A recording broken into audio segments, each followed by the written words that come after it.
ചന്ദ്ര അപ്പൊ തുടങ്ങാം. ഷൈജേട്ടൻ ഏറ്റവും കൂടുതൽ സംസാരിക്കാൻ താല്പര്യമുള്ള ഒരു സബ്ജക്ട് അതെന്തുകൊണ്ടാ? അതാരും സംസാരിക്കാറില്ല. ഒന്നും പറയേണ്ട പവിത്ര, നടക്കില്ല, ഒരു പരിപാടി നടക്കില്ല, അത്രേ ഉള്ളൂ. അതെന്താ ഏർപ്പാടാ? ഇവിടെ ഇപ്പൊ ഇങ്ങനെയാന്നേ. അതാരും സംസാരിക്കാറില്ല. അതുകൊണ്ടാണ് ആരും സംസാരിക്കാൻ കിട്ടാറില്ല. ഷൈജേട്ടന് ആരും അറിയാത്ത ഒരു ഹിഡൻ ടാലന്റ് ഉണ്ടോ? ഉണ്ട്. അതൊന്നും എന്നോട് പറയാൻ പറ്റൂല, അതൊക്കെ നമ്മള് ട്രേഡ് സീക്രട്ടാ. അത് ചിലപ്പോ വലുതാവുകയും ചെറുതാവുകയും ചെയ്യാം.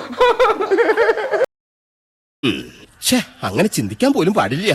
ഈ തോക്കൊക്കെ പിടിച്ചു നിൽക്കുന്നത് കണ്ടിട്ടുണ്ടായിരുന്നു. അപ്പൊ വെടിവെക്കുന്ന ഒരു സീനൊക്കെ ഉണ്ടല്ലോ. റിയൽ ലൈഫിൽ അങ്ങനെ വെടിവെച്ചിട്ടുണ്ടോ? റിയൽ സമയത്ത് തോക്ക് പിടിച്ച് വെടിവെച്ചിട്ടില്ല. എന്തോ കുത്തി പറയുന്ന പോലെ എനിക്ക് ഫീൽ ചെയ്യുന്നുണ്ട് കേട്ടോ. കുത്തിയില്ലല്ലോ, കുത്താൻ പോണല്ലേ ഉള്ളൂ. നീ എന്താണ് ഉദ്ദേശിക്കുന്നത് വത്സ? ഇവിടെ നമ്മുടെ ആൾക്കാരുടെ ഇടയിലൊന്നും ഞാൻ തോക്ക് കണ്ടിട്ടില്ല.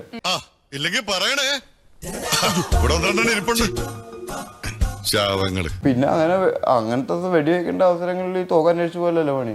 ഈ പറഞ്ഞതിന് വേറൊരർത്ഥം ഇല്ലേ? ഏയ്, അങ്ങനെ പ്രത്യേകിച്ച് അർത്ഥമൊന്നുമില്ല. ഞാൻ എന്തിനാ ഈശ്വര ഇങ്ങനെ തെറ്റിദ്ധരിക്കണേ? പിന്നെ അങ്ങനത്തെ വെടിവെക്കേണ്ട അവസരങ്ങളിൽ ഈ തോക്ക് അന്വേഷിച്ചു പോലല്ലോ പണി. വെടിപ്പുരയ്ക്ക് തീ പിടിക്കുമ്പോ പട്ടികുര ഞാൻ ശ്രദ്ധിക്കാറേ ഇല്ല. പിന്നെ അങ്ങനത്തെ വെടിവെക്കേണ്ട അവസരങ്ങളിൽ ഈ തോക്ക് അന്വേഷിച്ചു പോലല്ലോ പണി.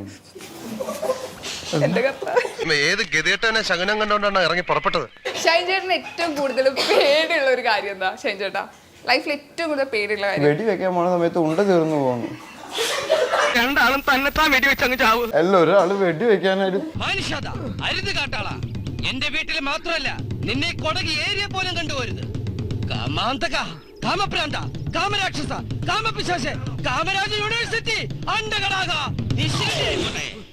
വഴിയിൽ നിന്ന് 2 ഉപദ്രവങ്ങൾ വലിഞ്ഞു കയറിയിട്ടുണ്ട്. ഇവിടെ ഇറക്കി വിടാൻ പോവാ.